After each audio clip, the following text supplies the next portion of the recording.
Stakes. 2 big races we're showing on America's Day at the Races to start out from Woodbine. So harness players, get excited. I think my friend Bud is probably excited by that.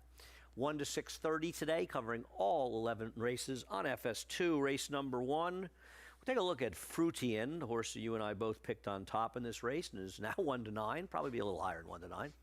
Probably be a similar price to Notable Speech, actually. I was going to say not by much, right. But yeah. We'll show you the pan and head on the start. The horse had some legitimate trouble at the start in this race and thought ran fine. I'll tell you what, the only thing that concerns me with this horse, Sarah, the connections. These are a group, the ownership group, that bought a lot of horses for a lot of money, pretty much all of which were complete busts, including 1.7 for Romeo, as this horse just sort of broke slowly. But then, you know, I don't see... It's the veering in, isn't it? Yeah, I don't believe this horse veered in on his own. I believe that horse in red, the 4, kind of came over and give him a half a check, and he kind of drifted in after that. So I don't think it's a...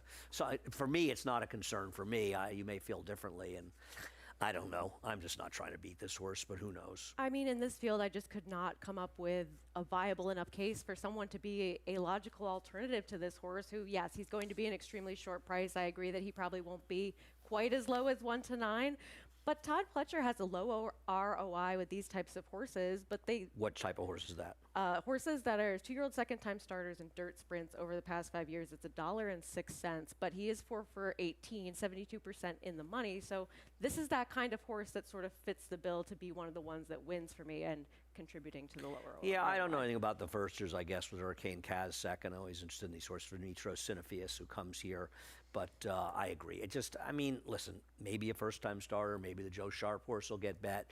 Obviously, the board is skewed right now, and we'll see if any of the firsters get bet. But the ones who have run Top Player and the Obliterator, they just seem sort of ridiculous in this spot. Not much to really tell you that they're going to be able to come up with an effort, something comparable to what we saw from Fruitian last time. And I even remember with Top Player. He got bet a little bit. Well, you know, it's funny because, you know, that was a race where these connections, Tagerman had a heavy favorite for Todd Pletcher on the outside that I think is around the 8th pole at Saratoga right now. I remember Randy Hill, who I see quite a bit, telling me about Top Player. He's okay, but he wasn't overly excited by him, and I think we were both surprised that he ended up as short as he did. But he is a second-time starter for a good trainer who could improve. Race number 2, we both have the same horse on top, and that's Tiz Marcus. We'll take a look at his last race, and I'll let you tell us why you picked him. Yeah, I just thought that this horse is one that if you toss out that race where he was basically eased, he's had nothing but consistent efforts this year. He's one that showed that progressive improvement. I think that some forward position as well as a little bit less distance has really been suiting him. And I think that just looking at the outside post position that he draws, I don't necessarily think that Sit and Chili is a better horse than him, even if he makes the lead over him. I just thought he was going to be in the right kind of spot to defeat this field today, where he's just been putting up numbers that are relatively consistent. I saw it a little differently. I thought he ran a super race last time out. That was a pace that really incinerated in there, and Rita Moon made a move from well back in the pack, and I thought he ran exceptionally well on top of the pace in a race that basically collapsed. And now, as you say, he draws towards the outside, and well, yes, Sit and Chili's the speed. Probably sitting second. And, you know, at some point, the riders here are going to have to realize that there's a new sheriff in town. Ricardo. Well, it's not that he's the best rider in the room. I'm not trying to knock and say those things. He's not with the program of rating every speed horse. He's actually being aggressive on his mounts. And if they just continue to let him do that and do their usual way of riding, which is to take everything back, whether they have speed or not, he's going to embarrass them on a daily basis. You know, I look at yesterday's last race. I don't think a lot of riders win the horse that won the race, except for Ricardo, because a lot of tepid riding's been going on around here for way too long. And I think Ricardo is showing, not only is he obviously a talented rider, but the fact that he is willing to be aggressive in a colony where aggression has just gone out the window, where it just seems like a decision has been made before the race. Well, the 3's the speed, so we'll let him go. Not going to happen with Ricardo. Let's talk about Social Hour a little bit for Rick Dutrow. And this is one of those one-number horses. You've completely left this horse out. I did put him 4th. I mean, these are the kind of horses that people get in trouble with. They bet him off that one big number last time out, and maybe he'll run it, but otherwise, he's not even competitive on his other races. I'm so not interested in this horse. He has that outlier number last time, and looking at the barn, for a barn that can be so hot and they've been dead in New York. Absolutely really show up week to week with some big numbers. Past 2 months at Naira, 1 for 37. 3% to 23-cent ROI, 36% in the money. Agreed. I'm good with their horses until they start winning. Last race the other day, he had a horse that I think may have been favored. Ran two horses. One finished third to last, and the other one was ease. So I don't disagree. Of the others in here, we both have trust issues. Second, I have no problem with him, other than the fact that he's just sort of failing to get it done. I don't think he ran badly. He was a little bit against the track last time out. I don't have a big problem with him. I just prefer the 6 to him. Yeah, Simple I just as thought that. the 6 might be in front of him. Race number 3. To me, the more I look, it's very hard not to pick either the 1 or 7 in this race. You've got Who's the King off that big win last time against much less. Jose D'Angelo, who wins a lot of races, his numbers off the claim in New York are not particularly strong. And while they're good out of town, they're not really very good here. As far as Frizzante, we're going to go back quite a ways and go back to March 22nd, where he finished second to Shadow Dragon. And I understand he's dropping quite a bit. He's not dropping that far, but he's dropping. But Linda claimed this horse for $40,000. He's just been running against horses that are so much better than these. I don't like his last race, though, where he was inside the whole way, but maybe in the class drop, he's just found the field he's going to beat. Yeah, I just really could not see this horse being one that I couldn't pick in this spot. He's one that's just been facing better horses, like you mentioned. And it doesn't seem like as much of a negative drop as it might look at first glance, because look, this horse has been profitable for the barn. And so maybe he's just one that the time to shine has passed, and he's been in some awfully tough spots where he also is one that he's been pace compromised a couple of times too. I think that he just makes a lot of sense towards the outside, and I just did not want to take the horse on top who, yes, I think he's going to be the speed, but moving from Saffie Joseph Jr. He has finished first 3 times with 7 seconds. One time he was disqualified. That does bother me a little bit. And listen, I'm not going to be shocked if Who's the King wins this race. He could be the controlling speed and just wire the field. I don't think he's exactly your cup of tea or my cup of tea, but to not acknowledge that he's the speed, and considering Frizzante has to be considered a little bit suspect in here at the very least, if he doesn't show up, who do you want in here? Seelan was terrible last time out with a very soft trip. Leading Contender seems to have lost his mojo, and now he's switching barns. Yeah. I mean, I'm not saying those horses can't win, but I don't want them. I don't want the fact that he was beat by Strap, that he's been an extremely short price in a couple of starts where he's failing to get the job done in his last 3 For a starts. barn that wins. He's not moving in the right direction by any means. He's dropped off the claim. Yeah. There's not a lot to like about this horse to suggest that he's going to run well. But listen, in this field, I don't want to be overly picky. And we both have him third. He certainly could win. I just don't think either one of us wants him. I think he's probably the 3rd likeliest winner. Yeah, I think he is too. I agree. So I put him third. Race number 4. Well, race number 4 is a lot of guessing. I like the name of your horse you picked. Yeah. Do you know why? Do you know why this horse is named tell Phnom me. Penh? Because Phnom Penh is the capital of Cambodia, and this horse's dam is very Cambodia. Smart. Okay, I I like it. that. I thought that was Did you clever. already know that that was the capital of Cambodia, or did you look that up? I know you're about 400 years younger than I am, but I was a kid during the Vietnam War, so I'm well yes, aware of where Phnom you Penh definitely knew. is. Okay, that's fair. You're trying to wake up a barn that cannot win a race here, and they run nothing but horses with pedigree. And this horse has plenty of pedigree. I agree with you. Yeah, it's a stab with a horse who, yes, the dam was trained by Proctor, multiple Grade 1 placing, including that 3rd place finish in the 2017 Breeders' Cup Filly and Mare Turf. The 2-year-old numbers are not good for this barn. The lone foal to race was 3rd first time out, but has regressed significantly since then. I just didn't necessarily trust the horse who was 2-1 on the morning line, because Who was 2-1 on the line? Oh, Abrigado. Because yeah, I put him second, and I could have put him lower too. there isn't really turf No, there isn't. up or any pedigree going on to suggest that this horse is going to take some big step forward switching surfaces. They paid an awful lot of money for a horse that isn't exactly teeming with pedigree to begin with. They obviously like the 2-year-old sales work, and my guess is because it was on synthetic, their feeling is I'll run the horse on the turf because he didn't do any running on the dirt. But you're not wrong. I agree. I put him second, and the more I was looking at it last night, I thought about moving him down to 3rd or 4th because he's going to take a lot of money, and he may Coming out win. of the Ted Noffi race, who came back to with a hopeful, and they're just Right, but this is turf, so it doesn't really matter. And the truth of Brad is, and we've talked about this a bit, I know he won a race in Saratoga, one of these horses, then this turf sprints, but that horse got like the monster pace and trips for about 4 horses, and one is about the 4th or 5th best horse. The general thing with Brad is these 2-year-old turf sprinters, they're bet and they underachieve. So I agree. I put him second, and the more I looked at it, the more I felt it was a cop-out. While there were so many unknowns in this race, I just kind of knew that I didn't really want this horse to be one of my higher up selections. And looking at him with 2-year-old second timers that are switching surfaces from dirt to turf, the numbers aren't bad, but they're not necessarily anything enthusing. He's 4 for 22, 18%, 36% in the money with a 92-cent ROI. It's not, it's just, Brad Cox isn't in the business to be having 2-year-old turf sprinters. No. I'm sure he'd be happy to win the Breeders' Cup Turf Sprint, but the reality is he probably never will. He has? Caravel? No, 2-year-old turf sprint, I said. Okay. You know, because he's not the kind of trainer that's getting the horses that are winning those races. And I think he's perfectly happy with that, by the way. He's not designed, you know. I don't think he's crying out I don't for think that a missed Chad or Todd or Brad Cox, these trainers at that level, I mean, they may get a horse by accident that can win that race, but it's honestly going to be by accident with no pressure. And the horse's European pedigree. The second dam was a very good Group 1 quality horse. And I just went with Phil Antonacci. I don't know. He had a very good Saratoga. Yep. A lot of these trainers, though, that have good Saratogas, they end up having very, very mediocre falls because they sort of fire their live bullets. So I think a lot of times, you know, we think, well, this trainer's been doing really well. And it's like, yeah, because they geared up for Saratoga, but I'm going to stick with the train at least one more race because the horse has pedigree. And at the end of the day, it's like, be raging on. I have third, you have fourth.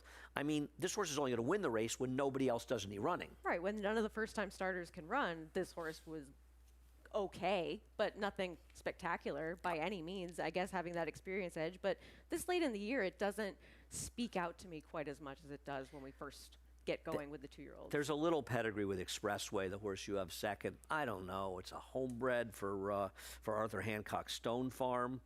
You know what the best thing about this horse is?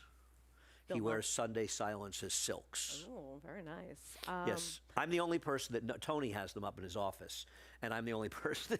I went and I said, oh, they're Sunday Silence silks. He said, yeah, you're the only one that knows. That and the capital of Cambodia, you got the Daily Double. Well, I think most people know what Phnom Penh is. We will move on. Your generation, we will move on to race number 5. We'll break after 6. And at the end of the day, in race number 5, we're going to show Got a Guy and True Connection running second and fourth in this race. And Got a Guy's been in good form, making big runs to the back of the pack. Claimed by Carlos Figueroa, I think is a bit dangerous in this race. But True Connection is probably the horse to beat as the controlling speed outside. I didn't want to pick him on top, claimed away from Sandy Goldfarb and Brad Cox.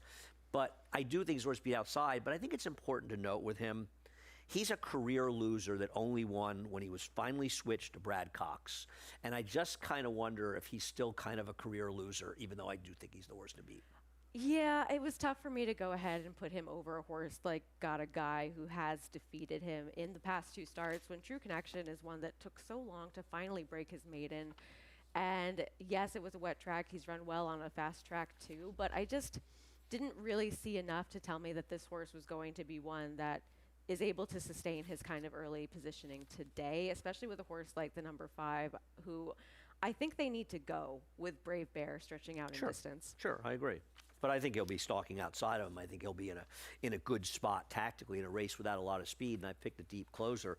What did I miss with Via del Spiga other than just guessing that maybe this horse will randomly run a race he's never run for Linda? I'm just hoping that this horse is one that is that newer face that's getting to a level like this where he's not exposed as not being completely incapable of competing at a level like this for this barn. The blinkers are going on. This horse did show good early speed on debut. I know that was a million years ago, and it was also over at Mahoning Valley. But at the same time, I just wanted somebody who was a newer face to this type of group. Okay. I don't get it. I've got the horse fourth because I couldn't find anybody else, but we'll see what happens with that horse. Always be smart. I know the pace is a bit of a problem, and I'm counting on Junior to try to at least get some position. This horse got eliminated early at the start and then was sort of floundering in the sloppy track. The time before that, just a better race going 1 1/8 miles. He's got figures that can win it. You have a turf race. You have a race gets light the way where he obviously had no chance against those horses. And I think if you sort of condense his PPs and look who he's been running against, I thought he made a lot of sense in the year off the claim for Tom. So I took Always Be Smart because I just didn't want to put True Connection on top, claimed away from Brad. I don't blame you. Race number 6, and once again, we'll break after 6. I see we've guessed with the same first-time starter in race 6. What's your story with this horse? Have you ever seen a situation like this where a horse has been either the fastest worker of the day or the second fastest for their last 5 works? I don't look at times of works. I'm sorry. No, No, not at all. I couldn't care Haven't less. noticed the little bullet there. It just doesn't matter to me. Okay. What matters are the workout reports, and which I don't always look at. But I don't really care what the times are because we see a lot of horses with flashy times that just can't run at all. That is completely true. I think just the level of consistency of working so quickly, whether it's out of the gate, whether it's a certain distance, whether it's here, for a trainer that's not necessarily one that jumps off the page to have his horses cranked and ready to go first time out, that really spoke to me as a horse that just seems to be doing very well in the morning at least. And I don't know. I just thought that this one, there wasn't a ton going on in the pedigree for them to pay that $150,000 for this one. Look, the stats aren't good for this barn with 2-year-old first-time starters and dirt sprints here and at Belmont. I took Saratoga out of the sample size, but 2 for 20. I think one of the concerns of this horse is there was training up in Saratoga until the end of July, and they sent the horse back to Belmont. It's not as though he had an issue because he came back and worked right away. So I guess their feeling was he just wasn't going to be ready to run up there. A little worried. You've got Eric Cancel breaking from the rail, and Eric has a significant problem in holding position, was really evidenced by his ride on Tour Jeté in the 7th race on Thursday. And man, you get the rail. I don't mind the rail like other people do with first-time starters, but you got to hold your position, and that's something that Eric is challenged by. He's going to have to do it. I'm just guessing the horse would be a better price. I like the name Schoolyard Superman for the 2. Yeah. It's interesting. Hit the Bid Racing. They have a lot of horse with John Terranova. I think they own that horse that won the 2nd race for John yesterday, and they've had that stakes win up in Saratoga in the Coronation Cup for him. They've had other trainers, but I don't think I've seen them with Chad. I don't have any idea. And here's my question. What is the correct pronunciation of the number 4? Depends on where you are. No, it doesn't really. No? No. It's for Sales Road because it's named after the road in Kentucky, even though it's actually Versailles.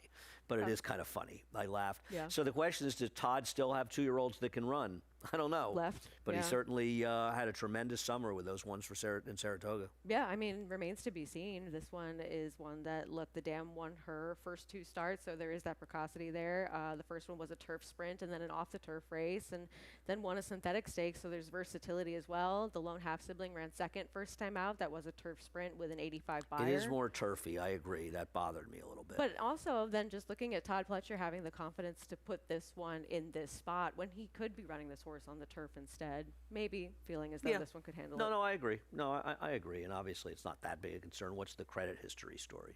Honestly, just the stats for Belmont in a situation like this, looking at the 2-year-old first-time starters in dirt sprints, taking out Saratoga, but the rest of the BAQs, AQUs, and BELs on this circuit, he's 10 for 49, 44% in the money with a $3.23 ROI over the past 5 years, and 5 for 28 of those with junior. The dam a 4-time winner, there's a little bit more turf going on. Production hasn't been super, but I just thought that this one could be interesting. Yeah, it looked like a lot of turf pedigree, and I hated this horse's 2-year-old sales work. I thought it was very, very slow. I thought the work on Gordy, one of the reasons I like Gordy was the sales work. I thought the sales work was good. Yeah. I liked the way this horse ran, actually, in the sales work.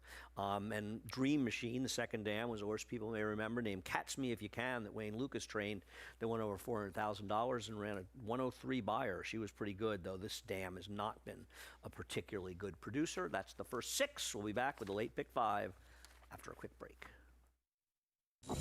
You bet with Naira Bets. Bet any track, anywhere, anytime. Download the Naira Bets app to play today and get a $200 deposit bonus. Watch live horse racing. Get expert picks. Boost your bankroll with weekly promotions and hone your handicapping skills with exclusive tips and tutorials.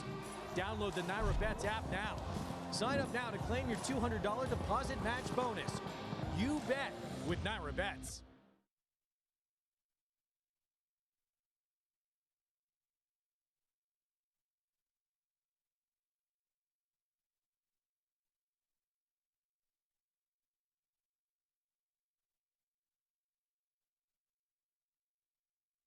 Welcome back to Talking Horses. Sarah Bodway and Andy Serling, race number 7. One of the people, Lane Luzzy riding Boss Henry.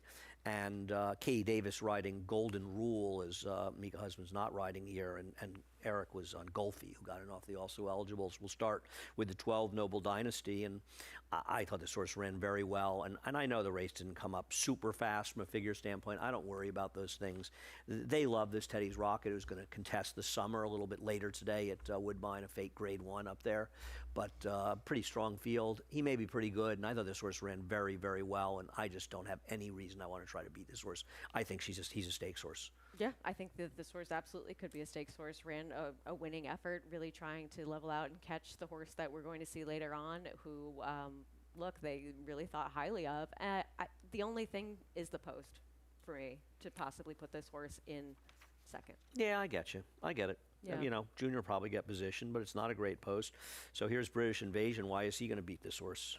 I thought that he ran very well and maybe ran a winning race first time out. I thought he just got run down by a horse that could be okay in Capital Partner, where he ends up having that positional speed and taking the lead. And I thought that he was still really extending himself and just ended up being mowed down by a horse who you can see the number 5 charging towards the outside with that turn of foot. But you can see him get away from the other horses that were forward, and I really liked that about this one. I just thought he might be in front of a horse like Noble Dynasty and does draw slightly better. Yeah, I thought he was in a race where, other than the winner, nobody closed at all, and I thought he was very much with the flow. And I guess, you know, we'll see. I mean, it's hard to judge the 2-year-old races. I put him third. He certainly could win this race. I just think that Noble Dynasty's a better horse. I thought Quiet Power was a horse that could improve second time out. I think that race he's coming out of is pretty good. He didn't run great in there, but he was a little wide on the second turn and felt like a sugar horse that might have needed that start. I thought would run better, so I put him second. He's kind of my other horse in here. I feel like of the ones that, you know, we've seen a performance like the 7, and, you know, the 2 Boss Henry is a Chad Brown horse that didn't do a ton of running, but was a little bit wide last time out. I just don't know if the race he's coming out of was that good. I know Final Score came back to win, but didn't he just improve a tremendous amount in his next win? Yeah, I mean, we did see Final Score, and here's Johnny come back to complete an exacta in their next starts. The grade 3 with Anticipation improving slightly for both of them. But again, I don't know how good those horses are in comparison to a horse like Noble Dynasty towards the outside, or even British Invasion, perhaps. So we'll see. And the 6 is a half to never surprised, right? Yeah. That speed horse that I remember when Irad rated him at 1-5 down in Florida, and he's a need the lead type. That was clever. Race number 8. My first question about race number 8 is, where the heck did this race come from for Clear Conscience in the Kingston? No Because he had really kind of never run it before. He hasn't run it since. I mean, hasn't run it since. I mean, rhetorical. There's been a search party out for him in his next 2 races, and now Mark is dropping him in for $45,000. Now he is a 5-year-old gelding. It's getting later in the year, and he's shown clearly that while he won this stake, it's not going to happen again. But it's kind of a dump job by Mark. I looked up some numbers.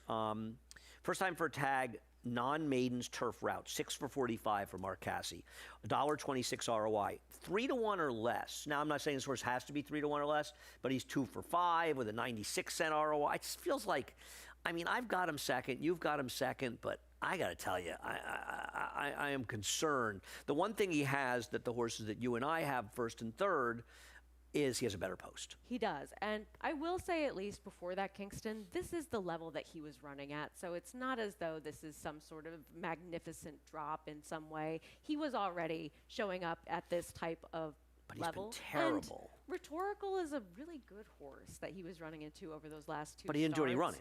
No, he didn't. And that's a concern. That's why I don't have him on top. But at the same time, I think it's like, if he can get back to some of those races prior to the Kingston, those don't completely rule him out either. Talk about slap in the face. I just wanted somebody that I feel as though has at least got that good form lately. I know that he's not exactly a super reliable type. Not a winning type. But at the same time, he has shown that he can be a little bit tactical. He was forward in a race where he ended up finishing 4th in there. But then he also had that time off since then. I think that he just needed one off the bench. He was nowhere in terms of position early.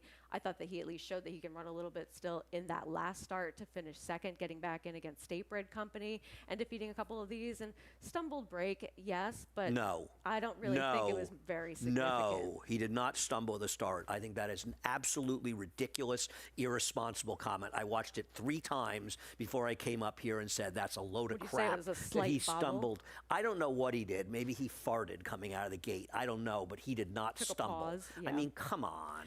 I mean, I Some of think these comments are getting a little bit. I agree. It's almost like they're looking for things to start that may not be happening. You know, Yeah. and I don't know, And man. I wonder, do you actually think it happened, or are you looking for something to say? Well, they don't need to say anything. Yeah. I don't know. Listen, I have great respect for the people who do the charts here. I just think that was complete BS that he stumbled. And I watched it a number of times to see if there was something I was Because then you're missing. looking for it, and you're like, no. He just sort of dropped back a little on the Yeah. inside. No, I agree with you. I think I think in some ways he's the most logical horse in the race. And one thing about him is he has consistency. He consistently runs reasonably well. He doesn't win a lot, but also Tony's horses have been running very well this year, Tony Dutrow. And last year, it seemed like he was snake bit. It seemed like every horse he ran was finishing second and third. He couldn't get a break. And this year, they're winning, those horses that weren't winning. I have absolutely no argument with you. I think there's an argument he's the horse to beat. I actually like that Lane Luzzy picks the mount on Zero Flash, because I think he's a better rider than Mika Husbands. And take a look at him winning last time down at Gulfstream. This is a horse that if he runs his best race, he's going to beat this field. Oh, absolutely. Now, I don't know that we'll see that. I was looking at some stats at Safi. Okay, 75 to 150-day layoffs in turf routes. He's 29 for 147, 20% with a 246 ROI. Now, there is a big priced horse in there, so it does kind of bring it down. Off a win, he's only 3 for 29. But at 5 to 1 or less, okay, in that sample, so get out the outliers, he's 25 for 60, 42%, and a 277 ROI. So what that says to me is the horses he's bringing off those kind of layoffs, they're showing up and they're running better than their odds. So I'm not overly concerned, because I don't, you have to be careful with stats, because you get these outliers and they screw up the thing. So you break it down to the shorter priced horses, and he does very, very well. I mean, 25 for 60, that's almost outrageous. So it is. And this horse has such limited starts as of late against State Bred Company. So he's been running so credibly against horses that are in open company. And you have to think that if you go back to a race where, yes, he was forward and ended up fading in that Ashley T. Cole, that's his last start against State Bred Company since 2022. yeah, no, I'm going to kind of hoping that he's ready to roll here and he can be better than these horses. But we're on the same page here with the 1, 9, and 10. There's nobody else. I mean, I'll give you a horse. Seaver. First of all, Aragona finally gave up on Seaver. So right away, you got to throw him in. And second of all, I'm not sure how good he is anymore, but this horse can run long. He's actually run okay going long. So don't just dismiss Seaver as a sprinter. Now, you may not like him because his form has devolved, and he may just not be good enough to win this race. But I'm not that concerned about the distance. This horse has run well going long, and I wish Cable Ready had a better post, because I don't know if he's quite good enough. And he's the kind of horse that if he drew the 1, 2, or 3, I definitely would have had him in there, because I thought he could have gotten a trip. Because he's got some turf races that are good enough to be a contender here, and he's going to be a gigantic price. Yeah, I agree completely. See what happens. Race number 9. Let's take a look at Class Assist. And I have absolutely no argument against Class Assist. We both have second. Todd's numbers in NYRA off of maiden wins are not necessarily as good, but this is a good horse, He ran that Prater Sovereignty race as a 2-year-old, which obviously was a good race. He wasn't on the rail on a day you wanted to be on the rail. He beat, I know that, Chilex never wins, but he came back and he proved 1 Buyer Point second, running me on that killer at Chad's. What's his name? Worthy Change? Could be. Yeah, no, he's good. I don't love the post. That's what worries me, but he should be able to be forward. I just didn't want to pick him at 2 to 1, Sarah. Same, and I think that this is a field where there's a little bit more going on than this horse, but this horse has been one that he's taken those steps forward progressively with each start. He literally, clearly took that jump forward from 2 to 3, getting that 82 buyer and then a 90 when He was winning. scratched at Saratoga, though. That's a bit of a concern. Yeah, he's Between been the last scratched start and this one? Yes. Okay. So that's a bit of a concern. Tuscan Gold. I mean, I know there wasn't a lot of pace last time out. he better show up today. He's a little disappointing, I mean, though. this is a horse that looked like a very good 3-year-old. I think if it hadn't rained on Preakness Day, he could have made his presence felt in that race. And I'm just getting a little tired of him at this point. I'm just wondering where the oomph is. Today is put up or shut up day for him, and I don't need to bet him at 5-2. And I understand completely and trust the connections. If they're making the decision to bring this horse back off of an extended layoff like that, clearly they believe there's a little bit more. Where should they bring him otherwise? The party circuit, you thinking? Yeah. Maybe Bill runs some parties. Have him go down to Times Housey Square barn? and do some pony rides or I something. think he has to come back. So how is Cut the Cord going to win here?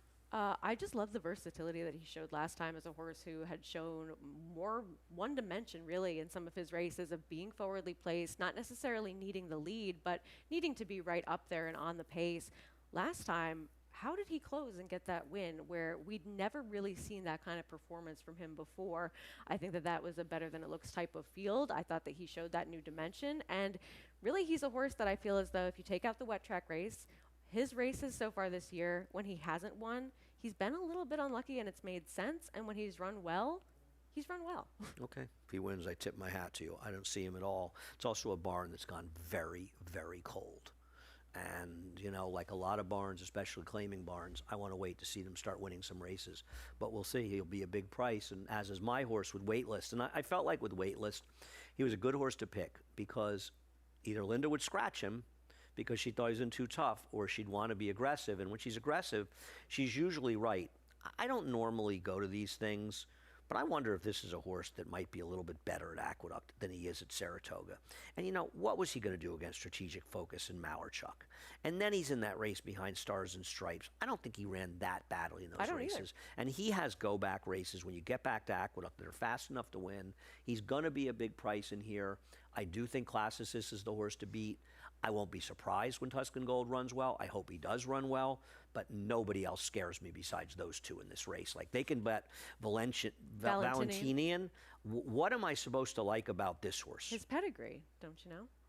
Well, sorry, Rachel Valentina, one of two or three foals that ran for Rachel Alexandra. Race number 10, the Floral Park.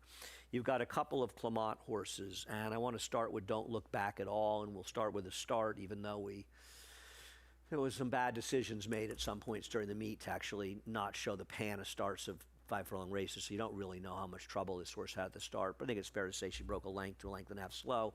She had her in the back of the pack, which isn't that bad. I thought Manny, though, gave her about as good a ride as you can give a horse, especially under the conditions last time out. And listen, she wasn't beating Future Is Now anyway, and Future Is Now. Well, he did the right thing. He got her into the race. The race was sort of being dominated forward. But it takes a little starch out. Maybe he's just getting there. I don't know. He ran second to the best turf sprinting filly in the country, I think. Filly or mare of the country. So there's no disgrace to that. This horse is the horse to beat. Yeah. She just hasn't won in a while, but she's still shown up and run credibly. It's not as though prior to that she was a horse that just never got her picture taken. And looking at the kind of company she's faced, it makes sense that she's still, when she's run her races, to not get the job done completely. I thought that race off the layoff was a perfect setup to go and run the kind of race she did last time. And if she runs that last race, I think she is going to win. She's going to win if she runs that race. So why'd you pick against her with this horse, Love Appeals, who won with a perfect trip last time? I think that Love Appeals is one that will get a little bit more forward position. And she's one that can show a little bit more tactical speed. She has You think she'll be more forward than Don't Look Back at All? I do, yeah. Maybe with Ricardo she will. The pace projector has her last, just so you know. Okay. Yes. Yeah, I don't see her last, so but I don't know. I hope she's last early. There is I some don't mind speed that at in all. this race, and so I thought that she was one that at least has shown she has some adaptability. I don't know if she's going to be more forward or not. We never know if any pace is actually going to play out. There has to be here, some speed in this race. You would have to think that a couple somebodies have to go here. Well, I mean, Junior is going to let Risk Threshold roll along. So if for some reason Kendrick decides to rate a speed from the rail, which I think there's zero chance he'll do, I really hope then she'll be that. in front. Now, I think Lunalushka might be a little more interesting than some people think in here because she does have some room to improve. Yeah. Having said that, she's going to have to. You know, she's going from dominating at 5 furlongs some 3-year-olds, horses that are inferior to these. The horses that she's beating would be 100 to 1 in this race. But she is a lightly raced horse that's gotten better in her 2 turf starts. And maybe she's just a horse that could really take a step forward. So I don't want to just say, oh, she won at 5 furlongs, she can't win at 6, blah, blah, blah, blah, blah. I'm not sure that has to be true. I'm not going to bet her, but I'm not going to be shocked when she runs a lot better than I think a lot of people think she will. I think it's, for me with her, it's just that she's only done it one way so far, and with some other speed potentially in this spot, she might have to do things a little bit differently. But at the same time, she's been beating up on competition easily. She has the forward speed. She draws well towards the inside. I don't think they're going to rate with her. And she does have that room to take a step forward, as you said, in potential upside, where maybe this has just been her surface all along. Yeah, I think there's 2 other horses worth mentioning. One is Patricia Ann. I don't know what possessed the connections to breed this dam to Enticed. Yeah. But she's got super. I mean, 3 of the 5, there are 4 turf winners out of 5 to try it. 3 of them were good, including Kanisi, who these connections own, but also Karatari, who's a very, very good turf sprinter and a 117 buyer once. So I wish, if this horse had a legit turf stallion, I'd be much more interested in hers. I would put this horse on top, honestly, because I was looking at Enticed and I was like, 3%. I don't know. But there is so much turf on the dam side in terms of the production that I really did think about it. So I see your angle with this one. And she's got dirt ability. It's not like she's a bum. Miss Gambellini, did you just fill her in for 4th? Because I think there's something interesting about her. Do you? I think that she's one that's coming in that might sit the right kind of trip, potentially, as one that's that tactical type. She can be forward, but she doesn't have to be. She can sit a little bit off of things. And I don't think you want to be forward here. I think they're going to be moving. And I think the fact that Katie takes over, the riding of this horse is actually a positive, because I think Katie is much less likely to be overly aggressive than that rider who is overly aggressive. You look where this horse was placed when he was riding her. And last time out, while she saved ground early, she'd make a wide run, and a day the rails were down and you wanted to be on the rail at Colonial Downs. So I actually think her last race not that bad. I'm not thrilled with the field, but she could be a fuzzy in here if you're looking for one. Another one that is kind of like Luna Luska, just that consistency so far on the turf that maybe has that potential to move forward. Yeah, I wouldn't want to make this line. I wonder what prices horses like the 1, 4, and 5 will be, but we'll find out sometime around 6 o'clock. Race number 11. Let's talk about Hedge the Risk to start it out, who's back on the turf, have won last time. Where do you stand with this horse? This horse is one that's going to be a short price, that's probably going to run well, but I thought having that inside run in that turf start was just really beneficial. A nice ride by Dylan Davis there to really, yes, this horse wasn't always towards the inside, but through the entire stretch, this horse gets a dream run right up the rail. And does run down a 1,000,000 to 1 shot that somehow held for second while the rest of them were staggering behind. She can win. You know, I respect, obviously, Joe Sharp, and my friend Jordan Wyckoff is good at claiming horses. She can win. I'm not particularly thrilled with her, especially at a short price, and I'd rather have a horse like King Creasa to try to wire the field. I think there's a fascinating replay to show about the favorite here. Now, I don't like My Life Story because I think, well, we'll get to why I don't like that horse in a second, but I don't know if people notice this, and you can't see it in the pan. But this is one of the more interesting head-ons. You can go right to the head-on because Flavien Prat literally, watch this, literally falls off this horse. He literally, this horse hits the gate hard, and Flavien half falls off this horse and gets back on. It's almost a little IRAD mind frame. You can't see it in the pan, and he gets back on. The problem is this horse rode the rails, and we took the rails down on closing day at Saratoga, and it affected the running, particularly on the inner track, and that's why the winner was able to win as opposed to wide trip horses. The rail was very, very good. So I just wonder how good this horse really is, and I'm going to pretty much let him beat me. Yeah, I think on the drop in class, this is one that just makes sense relative to the rest of this field, but at the same time, at a short price, I can completely understand wanting to find an alternative because I don't like him at all. This horse, talk about the one, Papiamento. Papiamento. I like that they put the blinkers on this horse again, a horse that they tried to take the blinkers off last time, and it clearly did not work out for this one. Hasn't worked for him wearing them the last 2 of the 3 starts he ran him this year. No, but at least he's been able to show some forward position. He's been facing some tougher company. Is this horse able to really run anymore? I don't know. Is he going to take pace pressure from a horse like Kid Creasa? Probably. No. He's not the speed. Well, the 2 is faster than he is. It depends on intention. I don't know. He can be forward. He can be forward, but it's hard to see him. I mean, obviously, the 8's going to be in front of him unless he falls coming out of the start. I think that we disagree about paces in general. The new gelding, by the way, is a rare gelding that wasn't in the racing form, which is another reason they have to stop doing that. It's just not helping anybody. In fact, it's hurting people in a lot of ways because it's not complete information. I took him. He has back form. Maybe he just can't run anymore. Maybe he was a 2-year-old that never went on with it. Yeah. I'll find out today on the drop down because, frankly, I don't like the horses that are going to take money in this race. No, and I don't trust Kid Crease at all. And so I just took him. How do you trust Sanderson, a horse who's coming in off that significant of a layoff, who also is one that he ends up kind of looking appealing within the rest of this group, but I just didn't want to take him at 9-2 coming in off of a year. Off avoided claim. Off avoided claim a year ago. I do not disagree. Could he win? Sure, he could win. But I'll take Papimanto with you as well. Thank you, Sarah. Thank you for watching. Head over to Naira Bets. Use the promo code MATCH200. We'll match the $200 of your initial deposit. We have a $5,000 hit and split, late pick 5. You want to opt in for that over at Naira Bets. Sarah's going to try to get those silks into the winner's circle, a place they haven't been. 10% bonus on a win bet at Churchill. Check out the information at nairabets.com and opt in if you're playing Churchill.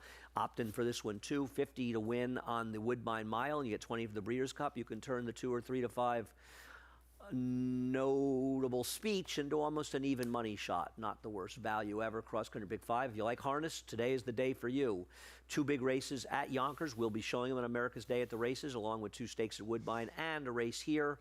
Coverage here from 1 to 6:30 on FS2, covering all 11 here. 5 stakes at Woodbine, 2 big races at Yonkers. We got it all going on today. Sarah, thank you again. Thank you. Chris Griffin has his hands filled with 11 races today. He's up next with a reprise of the Scratches and Changes.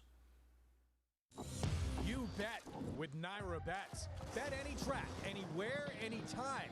Download the Naira Bets app to play today and get a $200 deposit bonus. Watch live horse racing. Get expert picks. Boost your bankroll with weekly promotions and hone your handicapping skills with exclusive tips and tutorials. Download the Naira Bets app now. Sign up now to claim your $200 deposit.